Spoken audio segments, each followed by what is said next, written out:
आप सभी को नमस्कार। मैं डॉक्टर प्रशांत कुमार शर्मा, सहायक आचार्य व्यावसायिक प्रशासन विभाग, राजकीय लोहिया महाविद्यालय, चूरू की ओर से आप सभी का स्वागत करता हूं। आज के इस वीडियो में हम कारखाना अधिनियम 1948 के अंतर्गत श्रमिकों की सुरक्षा संबंधी कुछ प्रावधान दिए गए हैं, उनका अध्ययन करेंगे। इन प्रावधानों के अंतर्गत हम धारा 21 से लेकर के और धारा 41 तक में जो प्रावधान दिए गए हैं, अर्थात सेक्शन 21 से लेकर के और सेक्शन 41 तक जो प्रोविजंस हैं, सेफ्टी प्रोविजंस हैं वर्कर्स के लिए, उनके बारे में मैं आपको बताऊंगा। तो हम शुरुआत करते हैं।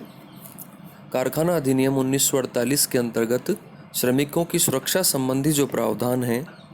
उनमें धारा 21 से लेकर के और 41 तक की धारा में श्रमिकों की सुरक्षा संबंधी प्रावधान दिए गए हैं। हम जानते हैं कि किसी भी कारखाने में काम करने वाले जो श्रमिक हैं, उनकी सुरक्षा के लिए समुचित व्यवस्था करना या समुचित उपाय करना उस कारखाने का जो मालिक है या स्वामी है, उसका नैतिक कर्तव्य माना जाता है, अर्थात उसे यह करना ही चाहिए। तो कारखाना अधिनियम में या कारखाना अधिनियम 1948 में श्रमिकों की सुरक्षा संबंधी जो व्यवस्थाएं हैं या जो प्रावधान हैं, एक कानूनी स्वरूप में जो नियम अथवा प्रावधान दिए गए हैं, उनकी हम अब चर्चा करने जा रहे हैं। अर्थात इन सभी प्रावधानों का या इन सभी नियमों का, इन सभी व्यवस्थाओं का प्रत्येक कारखाने के अधिष्ठाता का तात्पर्य यहाँ पर ऑक्यूपायर से है, यानी उसका मालिक या स्वामी या संचालक जो है उसको यह करना होता है। तो हम सबसे पहला पॉइंट लेंगे इसमें मशीनों की घेराबंदी, जिसको कि हम फेंसिंग ऑफ मशीन्स भी कह सकते हैं, या मशीनों की जो घेराबंदी है उसको हम यहाँ पर समझने का प्रयास करेंगे। हर कारखाने में जो यंत्र अथवा मशीनें होते हैं, उनकी बनावट या उनका जो स्वरूप है उसको ध्यान में रखते हुए और जो सुरक्षा साधन होते हैं, तो जो सुरक्षा साधन होते हैं उसके अनुरूप उनके द्वारा उस मशीन की अथवा उस यंत्र की फेंसिंग करनी चाहिए। फेंसिंग का मतलब उसकी घेराबंदी करनी चाहिए। घेराबंदी करने का तात्पर्य यहाँ पर यह है कि यह एक प्रकार की सुरक्षा व्यवस्था है, और यह सुरक्षा इसलिए होनी चाहिए ताकि श्रमिक को काम करते समय चोट लगने की संभावना न रहे। और इसके अंतर्गत हमें करना क्या है, वो हमें ध्यान में रखने वाली बातें हैं वो मैं आपको बताता हूँ। कि घेराबंदी का तात्पर्य यहाँ पर एक प्रकार से उस मशीन का एक बाहरी जो स्वरूप है उसको ध्यान में रख करके हमें उसकी घेराबंदी करनी होती है।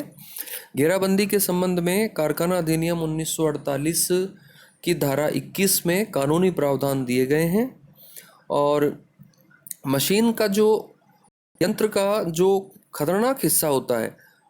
खतरनाक हिस्से का मतलब ऐसा हिस्सा जिससे कि चोट लगने की संभावनाएं बहुत ज़्यादा होती हैं, तो ऐसी स्थिति में तो उसकी घेराबंदी अनिवार्य रूप से की जानी चाहिए। इस संबंध में एक केस भी है, ये केस स्टडी भी है।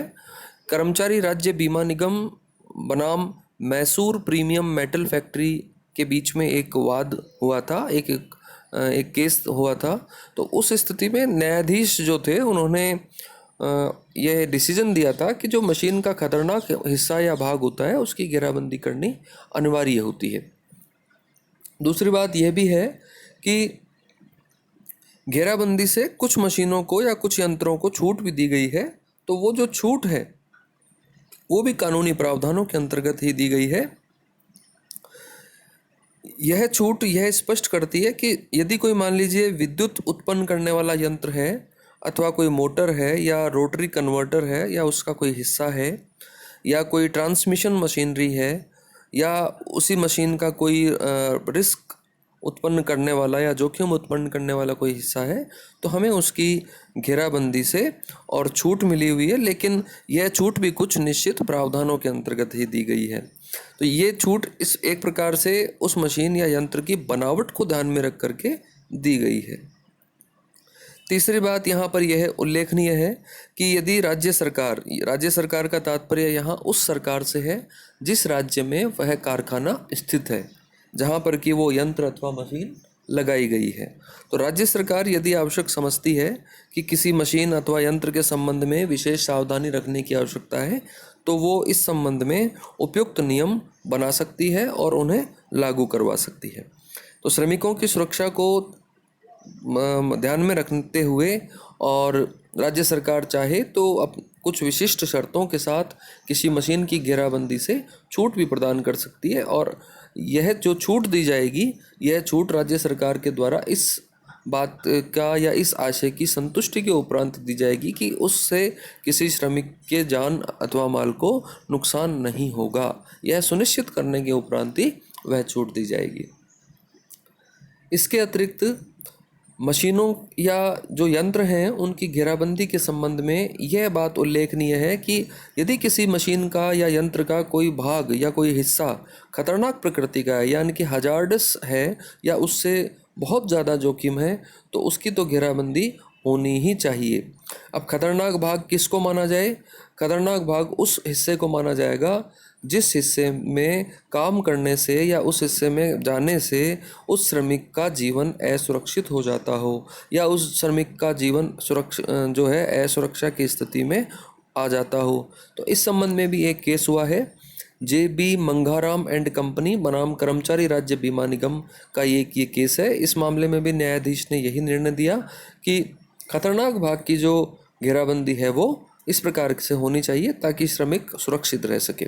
और मान लीजिए यदि श्रमिक दुर्घटनाग्रस्त हो जाता है तो ऐसी स्थिति में कारखाने का जो मालिक है या स्वामी है या संचालक है या जिसको हम अधिष्ठाता कहते हैं, उसे यह सुनिश्चित करना होगा कि मशीनों की जो घेराबंदी है उसकी समुचित व्यवस्था की गई थी, और उसके बावजूद भी यदि मान लीजिए कोई श्रमिक ग्रस्त हो जाता है या दुर्घटना का घटित हो जाती है तो ऐसी स्थिति में जो कानूनी प्रावधान हैं उनके अनुरूप ही फिर आगे की प्रक्रिया और वो मतलब जो भी प्रक्रिया होगी वो की जाएगी। इसके अतिरिक्त प्रत्येक गतिशील भाग का मतलब जो मूवमेंट होता है, जिस मशीन का या जिस यंत्र का गतिशील भाग जो कि जो हिस्सा काम करने वाली स्थिति में होता है या काम आ रहा है, वहाँ घेराबंदी नहीं होगी, लेकिन उस घेराबंदी में और मशीन की घेराबंदी में अंतर होगा। ये भी हमें ध्यान रखना है। अब रही बात घेराबंदी के लिए कारखाने के अधिष्ठाता के दायित्व की, तो उसका जो दायित्व है वो एब्सोल्यूट माना जाएगा यानी निरपेक्ष माना जाएगा। इसके लिए उसे पहले से किसी कारखाना निरीक्षक को और पहले से कोई सूचना देने की आवश्यकता नहीं होती है। तो निरपेक्ष होने का मतलब है कि उसे ये करना ही करना है। इसके अतिरिक्त यदि कोई घेराबंदी की गई है और लेकिन वो एक बार करने के बाद उसका उचित रखरखाव नहीं किया जाता है या मरम्मत नहीं किया जाता है, तो ऐसी स्थिति में भी फिर नियोक्ता को क्षति के लिए अथवा दुर्घटना के लिए उत्तरदायी ठहराया जा सकता है। इसलिए इस बात का भी विशेष ध्यान रखा जाना चाहिए कि पहली बात तो घेराबंदी एक सुव्यवस्थित ढंग से की जानी चाहिए। दूसरी बात यह है कि उसकी समय समय पर रखरखाव अथवा मरम्मत भी करनी चाहिए, और इस संबंध में यदि कोई कानूनी प्रावधान का उल्लंघन होता है तो इस बात की भी सुनिश्चितता की जानी चाहिए कि ऐसा न हो। तो तभी वो है जो कारखाने का अधिष्ठाता है या जो मालिक है या संचालक है वो अपने कानूनी दायित्व से बच सकता है, अन्यथा स्थिति में वह अपना बचाव नहीं कर सकता है। तो यदि कोई कानून या जिसको हम यहाँ के परिप्रेक्ष्य में देखें तो कारखाना कानून या कारखाना अधिनियम यदि घेराबंदी के संबंध में कोई प्रावधान करता है धारा 21 के अंतर्गत, तो हमें इस बात को विशेष रूप से ध्यान रखना होगा कि जो मशीन का गतिशील भाग है या उससे जो जुड़ा हुआ कोई भाग है या ऐसी कोई मशीन जिसका सिरा या जिसका प्रारंभिक हिस्सा और या जिसका अंत वाला हिस्सा और इस प्रकार से हो कि वो कभी भी श्रमिक को दुर्घटनाग्रस्त कर सकता है। तो ऐसी स्थिति में हमें उसके बचाव को ध्यान में रखना ही होगा, और यह प्रावधान धारा 21 में कारखाना अधिनियम 1948 में दिए गए हैं। अब हम बात करते हैं उन मशीनों की जिनके संबंध में जब वो मशीनें काम कर रही हैं या वो जो चलते हुए यंत्र हैं या चलती हुई मशीनें हैं उनके पास जब काम किया जाता है, यानी किसी चलती हुई मशीन के पास जब काम किया जाता है तब क्या क्या प्रोविजंस दिए गए हैं। तो इस संबंध में धारा 22 में कुछ प्रावधान दिए गए हैं, और ये प्रावधान इस प्रकार से हैं कि किसी भी कारखाने के किसी चलते हुए यंत्र या मशीन जिसके के संबंध में हम देख सकते हैं कि कई बार कोई पट्टा चढ़ाना या उतारने का काम किया जाता है या कोई तेल देने संबंधी काम किया जाता है, तो ऐसा यदि कोई काम किया जाता है तो वह काम पहली बात तो कोई प्रशिक्षित जो श्रमिक है उसके द्वारा किया जाना चाहिए, और वह प्रशिक्षित श्रमिक भी वयस्क होना चाहिए। और यदि आवश्यक है तो उसकी एक कोई मान लीजिए निर्धारित पोशाक है या ऐसे कोई कपड़े हैं जिससे कि वो काम करते समय उस मशीन के उस हिस्से में और उसको सुरक्षा प्रदान कर सकें, तो ऐसे कपड़े या ऐसी पोशाक भी उसके द्वारा पहनी जानी चाहिए। ये चीज़ हमें यहाँ पर ध्यान रखनी है। इसके अतिरिक्त मशीन पर काम करते समय उसका नाम यानी कि उस श्रमिक का नाम या उस वर्कर का नाम भी एक निर्धारित रजिस्टर में लिखा जाना चाहिए, ताकि ये सुनिश्चित हो सके कि इस मशीन पर यह श्रमिक काम कर रहा है अथवा कर रहा था। अब रही बात मशीन के अन्य भागों के संबंध में या जो चल रही मशीन है या यंत्र है, तो ऐसी स्थिति में हमें एक तो कुछ सावधानियां भी हमें रखनी आवश्यक है। जैसे कोई चरखी चल रही है या कोई मशीन का कोई हिस्सा, कोई टरबाइन का कोई हिस्सा चल रहा है, तो वो जो पट्टा चल रहा है उस पट्टे को कोई श्रमिक हाथ नहीं लगाएगा जब तक कि वो रुक नहीं जाता है या मशीन बंद नहीं हो जाती है। दूसरी बात, उस पट्टे की जो चौड़ाई है वो भी 15 सेंटीमीटर से कम नहीं होनी चाहिए, और पट्टे का यदि मान लीजिए कहीं कोई जोड़ की आवश्यकता है तो वो भी एक जोड़ इस प्रकार से हो ताकि उससे असुरक्षा की स्थिति उत्पन्न न हो। और जो मशीनें हैं उनकी घेराबंदी हम इस प्रकार से करेंगे कि जो मशीन में कोई मान लीजिए नुकीला कोई हिस्सा है या उसके मशीन के धुरे में कोई मान लीजिए कोई कील लगी हुई है, कोई चाबी लगी हुई है, कोई स्पिंडल है या कोई पहिया है या कोई दांतेदार पहिया है या कोई पेच है या दांतेदार कोई नुकीला कोई पहिया है या ऐसी कोई मशीन का कोई हिस्सा है जिससे कि वो सीधा श्रमिक के स्पर्श हो सकता हो या उसके टच होने की स्थिति उत्पन्न होती हो, तो ऐसी स्थिति में भी उस मशीन की इस प्रकार से घेराबंदी हो ताकि उस जो श्रमिक के द्वारा यदि कोई काम किया जाता है तो उस श्रमिक को उस मशीन या उस मशीन के ऐसे किसी हिस्से से और स्पर्श न हो, यानी कि वो टच नहीं हो सके उसके, इस बात को भी हमें सुनिश्चित करना है। साथ ही हमें मशीन पर काम करते समय इस बात का भी ध्यान रखना है कि स्त्रियां और जो नवयुवक हैं उनकी नियुक्ति पर भी हमें प्रतिबंध लगाना है, क्योंकि स्त्रियों और नवयुवकों को हम तब तक अनुमति नहीं दे सकते जब तक कि वह मशीन अथवा वह यंत्र इस प्रकार का न हो जिससे कि चोट लगने का खतरा हो। तो चोट लगने का खतरा हो या कोई खतरनाक प्रकृति का कोई मशीन हो अथवा यंत्र हो, तो ऐसी स्थिति में हमें किसी स्त्री अथवा नवयुवक को तब तक अनुमति नहीं दी जानी चाहिए। तो ये हमें ध्यान रखना है, और क्योंकि इसके अंतर्गत मान लीजिए मशीन साफ़ की जाती है अथवा उसमें तेल अथवा ग्रीस दी जाती है या उसका कोई ट्रांसमिशन किया जाता है या उसके अलग अलग हिस्से करके उन्हें वापस असेंबल किया जाता है, तो ये काम उनसे हमें नहीं करवाना है। अर्थात यहाँ पर स्त्रियों और नवयुवकों की नियुक्ति पर प्रतिबंध है। इसके अतिरिक्त